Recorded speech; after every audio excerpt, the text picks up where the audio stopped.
বান্দা যাতে কিয়ামতের মাঠে না ফেসে যায়, না জাহান্নামে যায়, সেজন্য আল্লাহ আগের থেকে বান্দাদেরকে একদম টাইট করে দিয়েছেন, সতর্ক করে দিয়েছেন, সাবধান করে দিয়েছেন। আল্লাহ তাআলা বললেন, ওয়ামান ইয়ামাল মিসকালা যাররাতিন খায়রান ইয়ারা ওয়ামান ইয়ামাল মিসকালা যাররাতিন শাররান ইয়ারা।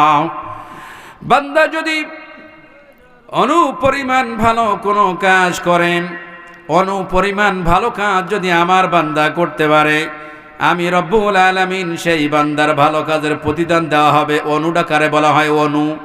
ওমা ইয়ামাল মিসকালা যাররা, যাররাকে বলা হয় অনু। অনুটা কিভাবে বুঝবেন আপনি এই যুগে? অনু বোঝা যাবে একটা বালির কোনা কতটুকুন ছোট হতে পারে। বন্ধু বলেন তো দেখি, একটা বালুর কোনা কতটুকুন ছোট? ওই একটা বালুর কোনা 70 ভাগ যদি করা হয়, 70 ভাগ করলে যতটুকুন হয়, আল্লাহর ভাষা অনুযায়ী দুনিয়ার মানুষদেরকে বলা হয়েছে একটা ছোট্ট বালুর কোনা চোখে ভালো দেখা যায় না। ওই বালুর কোনাটা যদি 70টা ভাগ করা হয়, ওই এক ভাগের নাম বলা হয়েছে অনু। আমার ভাইরা, কোনো ব্যক্তি যদি অনুপরিমাণ ভালো কাজ করে, নেকির কাজ করে, আল্লাহর দরবারে সেটা উঠবে রে। আর ওমা ইয়ামাল মিসকালা যাররাতিন শাররান ইয়ারা, আমার বান্দা যদি অনুপরিমাণ অন্যায় কাজ করে, জুলুম করে, নির্যাতন করে, গুনাহের কাজ করে, ওটা তওবা করতে পারে নাই, ভুলে গিয়েছে, ওই অনুপরিমাণ অপরাধ নিয়ে আল্লাহর দরবারে বান্দারে মোকাবেলা করতে হবে। আমার ভাইরা, পৃথিবীর কোনো পরীক্ষায় আপনি যদি ফেল হয়ে যান, দ্বিতীয়বার সুযোগ রয়েছে আপনার জন্য। আবার দ্বিতীয়বার যদি ফেল হয়ে যায়, তৃতীয়বার আপনার জন্য সুযোগ আছে। তৃতীয়বার যদি ফেল হয়ে যায়, চতুর্থবার সুযোগ রয়েছে। প্রত্যেক বছর আপনার জন্য সুযোগ থাকবে। পরকালীন জীবনে যদি একবার ফেল হয়ে যায়, একবার কোনো ব্যক্তি যদি মুসিবতের ভিতরে পড়ে যায় রে, কারণ নাম যদি একবার ডেকে ঘোষণা করে দেওয়া হয়, খাস গ্রামের অমুক গ্রামের ব্যক্তি, অমুক লোক, মালদা জেলা রতুয়া থানার অমুক গ্রাম, যার নাম আব্দুর রহমান, পিতার নাম আব্দুল্লাহ, দাদার নাম আব্দুল করিম, মাতার নাম আমেনা, আর তার স্ত্রীর নাম ছিল সগিনা বেগম, অতগুলো বাচ্চা। এই আব্দুর রহমানের ভাগ্যটা চিরদিনের জন্য খারাপ হয়ে গেল। আমার ভাইরা, কোটি কোটি মানুষ কিয়ামতের মাঠে থাকবে। আপনাকে বাঁচানোর জন্য কোনো ব্যক্তি আর এগায় আসবে না। আসবে না কি? কেউ এগায় আসবে না, কেউ আপনাকে বাঁচাবে না। বাঁচানোর জন্য সামনে কেউ অগ্রসর হবে না। এই জন্য দুনিয়ার জীবনটাকে প্রাধান্য নয়, দুনিয়ার জীবনটাকে আমল আকীদার জীবনে পরিণত করতে যদি আমরা পারি, পরকালের জীবনে অবশ্যই আল্লাহ আমাদের সুখময় করে দিবেন। এই জন্য কবি বলেন, এমন জীবন গঠন করিবে তুমি, মরণে হাসিবে তুমি, কাঁদিবে ভুবন। এমন জীবন তুমি গঠন করে নাও রে বন্ধু, মরণে তুমি হাসিবে, তোমার জন্য ভুবন কাঁদিবে।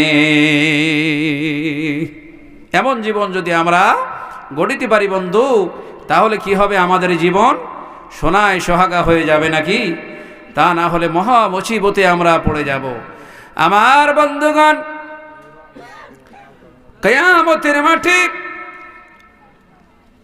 এক শ্রেণীর পানি থাকবে, একটাই পানি থাকবে, আর পানির মালিক যিনি থাকবেন তিনি আর কেউ নন, আপনার নেতা, আমার নেতা, নবী মুহাম্মদুর রাসূলুল্লাহ।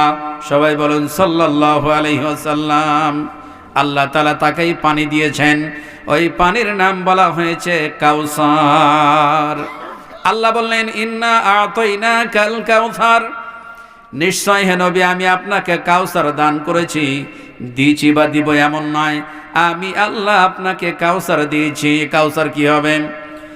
আপনার বান্দারা যেদিন কিয়ামতের মাঠে উঠবে, আল্লাহ হিসাব নেবেন 50 আলফ সানা। পৃথিবীর মানুষের গণনা অনুযায়ী, দুনিয়ার হিসাব অনুযায়ী কিয়ামতের মাঠ মানুষের হিসাব অনুযায়ী কিয়ামতের মাঠের এক একটা দিন তোমাদের গণনা অনুযায়ী 50,000 বছরের সমান হবে। একটা দিন যদি ভাই 50,000 বছর হয়ে যায়, 2টা দিন তাহলে কত বড় হবে, 3টা দিন কত বড় হবে। আল্লাহর নবী বললেন, আল্লাহ তাআলা আমাকে কাউসার দান করেছেন। হাসরের মাঠে আমার উম্মতের যেদিন পানি পানি করে পাগল হয়ে যাবে, সেদিন কোনো পানি থাকবে না। ওই দিন আকাশের নক্ষত্র রাজির মতো পেয়ালা থাকবে কাউসারের চতুর সাইডে। আমার উম্মতদেরকে আমি সমানে পানি পান করাতে থাকবো, তারা পান করবে। পানি পান করতে করতে যে একবার পানি পান করবে, আর জান্নাতে যাওয়ার আগ মুহূর্ত পর্যন্ত আর তার তৃষ্ণা হবে না রে, সে আর তৃষ্ণা পাবে না। আমার ভাইরা, ওই পানি পান করাতে করাতে হঠাৎ করে একটা কাছের বেড়া হয়ে যাবে, কাছের একটা ব্যারিকেড হয়ে যাবে। এপাশ থেকে আল্লাহর নবী তাদেরকে দেখবেন, আর ওপাশ থেকে তারা আল্লাহর নবীকে দেখবেন। এরা ওদেরকে চিনবে, ওরা এনাদেরকে চিনে যাবে। এবার আল্লাহর নবী ডাক দিয়ে বললেন, ও আল্লাহ তাআলা, আমার উম্মতদেরকে আমি পানি পান করাতে চাই, কেন তুমি ওদেরকে এভাবেই একটা দেওয়াল নির্মাণ করে দিছ? আমার বান্দাদেরকে আমি পানি পান করাতে চাই। ওই সময় আল্লাহর নবীকে জানাই দেওয়া হবে, ও আমার হাবিব, তুমি কি জানো না তোমার ইন্তেকালের পরে তোমার এই উম্মতগুলা পৃথিবীতে এমন সব নতুন দিন ধর্ম, এমন সব থিওরিজম, এমন সব ধর্মের নামে সমাজের ভিতরে মানুষরা চালাইছিল, যেটা তোমার ধর্ম নয়, সেটা তোমার দিন ছিল না, তোমার আকীদা ছিল না, তোমার আমল ছিল না। ওই আমলগুলা মানুষরা এমন আমল করেছে যেটা ভ্রান্ত আমল, যেটা রাসূলের সুন্নাতে আমল না, যার কারণে আমি আল্লাহ তাআলা তাদের প্রতি নাখোশ হয়ে গিয়েছিলাম। ওই সময় আল্লাহর নবী ডাক দিয়ে বলবেন, সুহকান সুহকান লিগায়রা হাযা মিন বাদি, দূর হয়ে যা, তোমার মতো উম্মত আমার প্রয়োজন নাই, তোমার মতো উম্মত আমার দরকার নাই। তুমি আমার রেখে যাওয়া দিনের উপরে বেদাত করেছো, শিরিক করেছো, যাও যাও, আর প্রয়োজন নাই। তুমি জাহান্নামে যাবা নাকি হাবিয়ায় যাবা, নাকি লাজায় যাবা, নাকি হোতমায় যাবা, নাকি জাহান্নামের তলদেশে যাবা, আমার যায় আসে না। ওদিন যদি আল্লাহর নবীর উম্মতদেরকে এভাবে বিতাড়িত করে দিয়ে দেন, ও বন্ধু, দুনিয়ার কোনো ব্যক্তি সেদিন তোমারে মুক্তি দিতে পারবে না। পারবে না কি গো? সেদিন কেউ মুক্তি দিতে পারবে না। আজ যদি আমরা মুক্তি পেতে চাই, তাহলে আমাদের কি করতে হবে? ইসলামকে সুন্দরভাবে নিজেদের জীবনের সাথে আমরা যেন কমপ্লিটলি একটা জীবন ব্যবস্থা বানায় নিয়ে পৃথিবীতে আমরা সুকুমায় করে দিতে পারি, তাহলে আল্লাহ তাআলা আমাদের জন্য একটা জান্নাতের পথ দেখা দিয়ে দেবেন। কথা বলুন ঠিক কিনা? আমার ভাইরা, আল্লাহ তাআলা তার নবীকে যখন এই দিনের দাওয়াত হিসেবে, দায়ী হিসেবে পৃথিবীতে প্রেরণ করলেন, আবু জেহেল ধর্ম মানে না, আবু লাহাব ধর্ম মানে না, উতবা সাইবা ধর্ম মানে না, আমার নবীর বিরোধিতা শুরু করে দিল। এমন বিরোধিতা করেছেন, নবীর অনুকরণ যারা করেছে, যারা কোরআন মেনে নিয়েছে, রাসূলের আদর্শ যারা মেনে নিয়েছে, তাদের সাথে এমন খারাপ আচরণ করেছে গো, তাদের সাথে এমন নির্যাতন করেছে যে তারা আর মক্কা নগরীতে টিকতে পারছে না। এমন নির্যাতন তাদের প্রতি করেছে, আর যখন টিকতে পারছে না, আম্মার বলেন, ইয়াসির বলেন, হযরতে বেলাল বলেন, তাদের প্রতি যখন সকাল বিকাল নির্যাতন করছেন, আমার নবী নির্যাতন সহ্য না করতে পেরে সাহাবাদেরকে মক্কা থেকে অন্যত্র নিয়ে যাওয়ার জন্য আপ্রাণ চেষ্টা করলেন। আমার ভাইরা, প্রথম হিজরির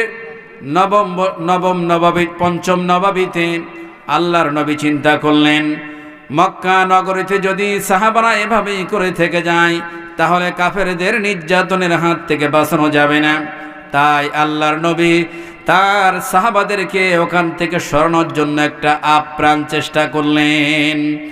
আমার ভাইরা, ওই সময় বিশ্বনবী জনাবে মুহাম্মদুর রাসূলুল্লাহ সাল্লাল্লাহু আলাইহি ওয়াসাল্লাম 8 জন সাহাবা আর 4 জন মহিলা, এই মোট 22 জনকে সর্বপ্রথম মক্কা নগরীর থেকে সরাই হাবশায় পাঠাই দিলেন। যাও, নির্যাতন তোমরা সহ্য করতে পারবে না, এই নির্যাতন তোমরা সহ্য করার মতো ক্ষমতা রাখবে না। আল্লাহ তাআলা কোরআন আল কারীমের ভিতরে বললেন, وَجَعَلْنَا بَعْضَكُمْ لِبَعْضٍ فِتْنَةً أَتَصْبِرُونَ وَكَانَ رَبُّكَ بَصِيرًا।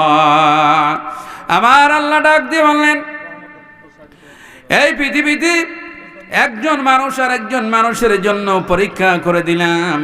একজন মানুষ যখন ইসলাম মানবে আর একজন মানুষ তখন বাধা দিবে। একজন মানুষ যখন আল্লাহর জন্য সংগ্রাম করবে আর একজন মানুষ তারে এমনভাবে বাধা দিবে সে যেন আল্লাহর জমিনে সংগ্রাম করতে পারে না। আতাসবিরুন, তখন তুমি ধৈর্য ধারণ করবে, আল্লাহর উপরে তাওয়াক্কুল রাখবে, হতাশ হবে না, নিরাশ হয়ে যাবে না। আল্লাহ বললেন, নিরাশ হয়ে না, হতাশ হয়ে না, যদি মুমিন হও আমি রব্বুল আলামিন তোমাদের সাহায্য করব। বলুন সুবহানাল্লাহ। আল্লাহ বললেন, আতাসবিরুন, তখন তুমি ধৈর্য ধারণ করবে। ওয়া কানা রাব্বুকা বাসীরা, তোমার রব সব দেখেন জমিনিতে। যারা যারা তোমার সাথে যে অন্যায় অত্যাচার জুলুম করেছে, পৃথিবীর কোনো মানুষ দেখুক না আর না দেখুক, রব্বুল আলামিন তোমার সাথে যে যা করেছে সব দেখেছেন। আমার ভাইরা, আমার বন্ধুরা, মক্কা নগরীতে যখন প্রথম তারা লোহিত সাগরের ভিতরে যে নোঙর ডাকা ছিল ওটা পেরিয়ে হাবশায় চলে গেলেন।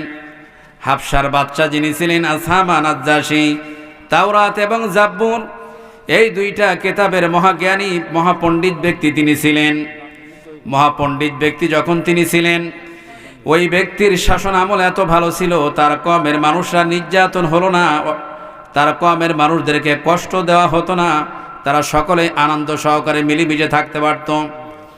আল্লাহর নবী জানলেন আসহামা নাজ্জাশী ওই যে হাবশার মাটিতে মানুষরা নির্যাতন হয় না, সুতরাং ওখানে যদি আমার উম্মতদেরকে, আমার সাহাবাদেরকে রাখা হয় তাহলে আমার সাহাবাদের জীবন নাশ হবে না। আমার ভাইরা, তাই সেখানে যখন পাঠালেন, প্রথমবার যখন মক্কা থেকে সাহাবারা নির্যাতন সহ্য না করতে পেরে পালাই চলে গেলেন, মক্কার কাফেররা মুসলমানদের পালানো সহ্য করতে পারে নাই।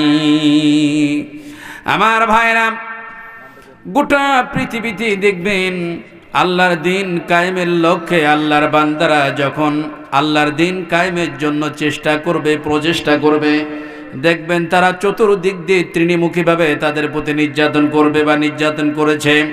কিন্তু যারা ইমানদার বান্দা বান্দি, আল্লাহ তাদের কথা কোরআন আল কারীমে কি সুন্দর করে আমার আল্লাহ বর্ণনা করে বলছেন, আল্লাযীনা আমানু ইউকাতিলুনা ফি সাবিলিল্লাহ।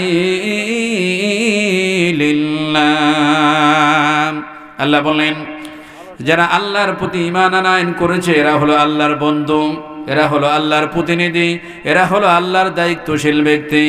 এরা আমার জমিনে যাওয়ার পরে আমি আল্লাহ আমার সাথে গাদ্দারি করবে না, আমার সাথে নাফরমানি করবে না, আমার সাথে অত্যাচার করবে না। আমার বান্দা আমার জমিনে আমার দিন কায়েম করবে। বলুন সুবহানাল্লাহ। আমার ভাইরা, এবার কি করা হয়েছে, ওই সাহাবারা নিজেদের জীবনগুলো নিয়ে যখন ওই যে হাবশায় চলে গিয়েছেন, এদিকে আবু জেহেল, আবু লাহাব, উতবা, সাইবা এরা এই বিষয়টা মেনে নিতে পারে নাই। তারা তাড়াতাড়ি বৈঠক ডেকেছে আর বলল, আজকের পর থেকে যেন মক্কার থেকে কোনো ব্যক্তি আর বাইরে না যেতে পারে। তারা এবার চতুর্দিক দিয়ে আবার নজরদারি বাড়াই দিল। আজকে আপনি আর আমি, আমরা এই ভারতবর্ষের ভিতরে যারা ইসলাম মেনে আনন্দ সহকারে ইসলাম মানি, আল্লাহ আল্লাহ করি, তসবিহ তাহলিল করছি, নামাজ আদায় করি, এখানে জলসা করতেছেন, কোরআন হাদিসের কথা আলোচনা হচ্ছে রে, এমন একটা দিন ইসলামের সূচনার লগ্নে ছিল। এই ভারতবর্ষের তো দূরের কথা, স্বয়ং মক্কা নগরীতে তখন ইসলাম মানা যায়নি, ইসলাম মানার মতন পরিবেশ ছিল না।